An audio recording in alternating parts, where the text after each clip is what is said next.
Hello everyone and welcome back to Y2K. My name is Blake and today we are going to talk about a 6,500 mile update on this 2024 Lexus GX550 Overtrail Plus, an incognito with the black roof.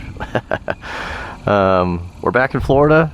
We went to Montana and came back, for those of you that didn't see that video, and we had zero issues. So just a brief walk around of the car. Most of you have already seen these on YouTube. A lot of people are reviewing them. Got the rock sliders, which is nice. I like that. The only kind of real issue we had was a cosmetic one, and that was just this carpet kind of tearing from our luggage. It's not the highest quality carpet, so sorry, somebody was calling me on my phone. It's not the highest quality carpet, and it tore, so we're gonna get a rubber mat back here from Lexus or WeatherTech or something like that. But other than that, it had great cargo space. We folded some seats down. We had 3 little corgis in here, and everything went accordingly. There is a little rattle back here somewhere at lower speeds, at lower RPMs, and I'm kind of trying to track that down, but I haven't been real successful yet. But that's the only main gripe I really have, and it's not really a big one. So let's jump in.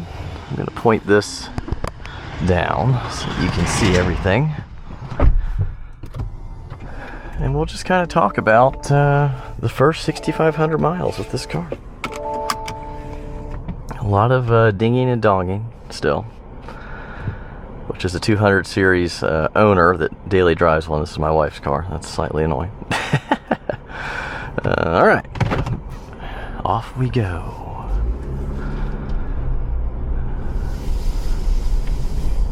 Had a nice little park here, actually, near our home, and it's a good place to go to what looks like a beach, but actually it's on the bay, but it's not near as crowded. So yeah, 6,500 miles. What do I have to report? Interior is holding up very well. We put it through its paces with the 3 dogs in the back seats for about 5,000 miles of traveling, and then we also drove it more, obviously, when we were in Montana for a little bit. I was swapping back between this and our 4Runner that we keep out there. We drive once a year, so all the dogs can go to our place in Montana, and other than that we usually fly. But so we have the 4Runner TRD Pro out there, 2017, that we keep out there as our car to have, because Turo fees are quite astronomical these days. Inflation is a real thing, as I've said before. So yeah, it was a nice trip, and I've kind of echoed this before, but the thing I'm liking the most so far is the driver assist technology. Apparently, this Toyota Safety Sense program that they call it, I don't know if Lexus calls it something different, but I'm going to call it Toyota because that's what it is. Nice day on the sandbar, always.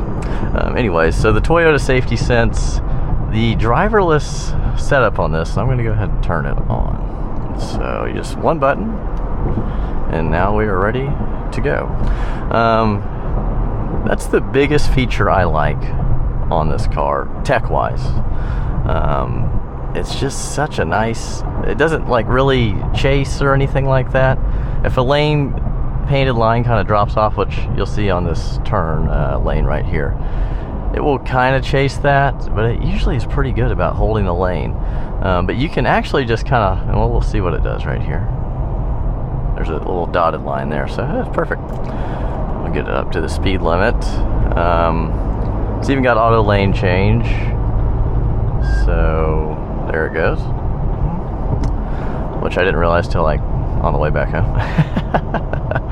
But it's a really good system. I've heard it's better than, I was watching a Doug DeMuro video. He said it was actually better than his Mercedes. He just got that new Sequoia TRD Pro, and he drives across the country a couple times a year, like we do. So it was good to hear that he actually enjoyed it, because I mean, it really is a really nice system.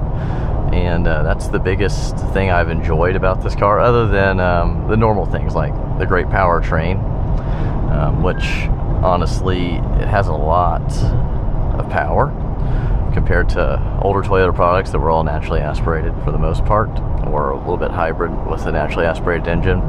So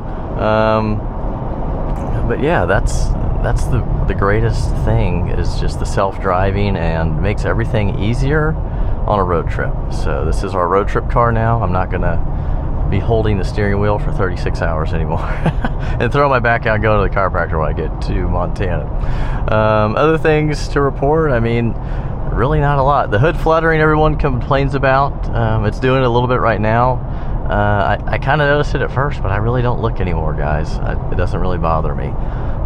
Could they have done a better job? I suppose, but it's really just not something I think about on my day-to-day tasks when I'm out driving this thing around or doing a road trip. So I kind of think that's overblown, honestly. You know, if you really focus on little things like that, I can see where it would be annoying. But really, it's just not that bad. So I would say it's time to kind of move on from that topic, probably, unless you're just super OCD and it just absolutely drives you crazy. Gas mileage, like I said before, is like 17.7. The engine's broken in now, and I can tell that it's getting better MPG. And we did do the I went to do the 5K service because it told me it was time on our way home in Dallas. We went to Plano, Lexus. We stopped there overnight on our way back, and I thought it was an oil change, but it was a freaking tire rotation, which was so stupid. To go in just for a tire, it's just a big waste of time. They just want you to come in there and buy something else. They did actually try to tell me that I could make money by trading it in because there's a big wait list. Of course, I don't want to do that. But it made me think, maybe I should do an episode where I get this thing appraised by CarMax or Carvana. So maybe I'll do that. I'm just kind of curious what they would give me for it.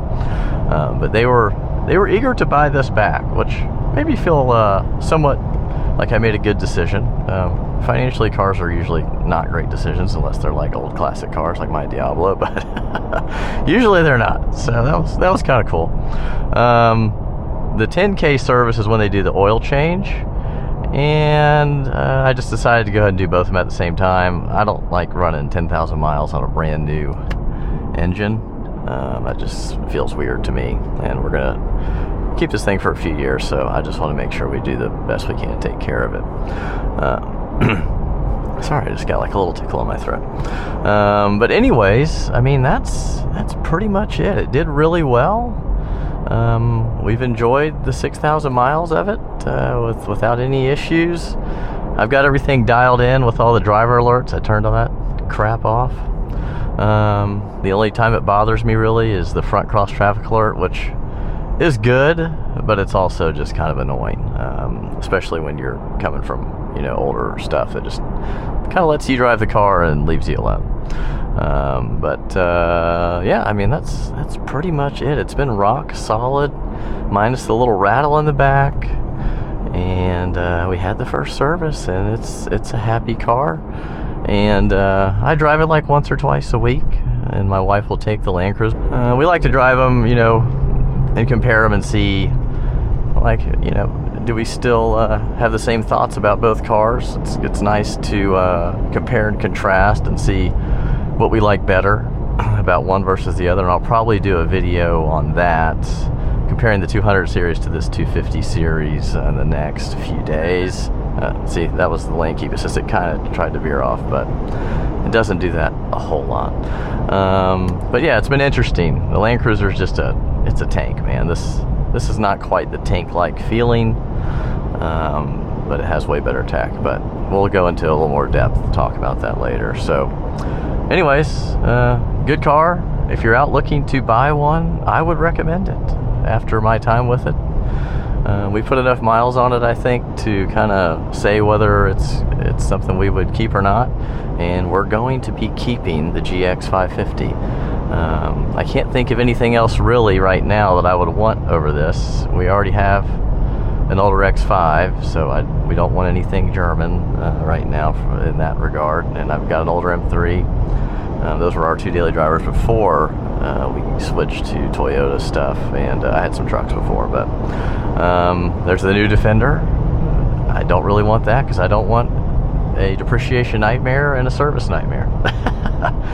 This motor could end up being like that, but I would choose a Toyota any day of the week over Land Rover reliability. I think off-road the Defender is better from what I've read, but I like body on frame. I like the towing capabilities that this can do in case I ever want to tow one of my classic cars to get serviced or something, or do a track day in a GT3 maybe if I buy one day. It's just nice to have options.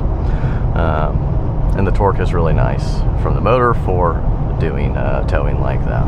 And the only other kind of minor gripe I have as well is the ride over speed bumps and stuff is a little jarring, like a little bit, but I think that's also why it handles kind of more car-like, which is nice for like when you're traveling or just need to take a turn that you didn't realize you need to take. It doesn't feel like it's going to roll over, so I kind of accept the good with the bad on that. Most of the time it's great, but over some bigger bumps it can be kind of jarring. I think off-road that probably won't be as big of an issue because it's more like rolling undulations and you're not hitting like big jumps. I'm not hitting big jumps. I'm not jumping speed bumps off-road. One of the little small thing before we finish this video is I've noticed a little bit of a rough idle, but I think it's just normal. This is a 6-cylinder, you know, the V8 in a Land Cruiser is silky smooth, and I think it's just normal. It kind of will come and go. It might be based on the AC compressor. You know how some cars, like when the AC compressor's off, it'll have like a little bit of a rougher, lower idle. But I don't think it's any big issue. I think that's just the way they engineered the car. I haven't got to take it off-road yet, but I probably will do that, and we'll do a video on taking it off-road in some state parks we have east of where we live, and we can see how that goes. But so far, so good. Hope you guys enjoyed the video. If you did, like, share, subscribe if you so choose. We'll have more videos coming along here very soon. All right, have a great day.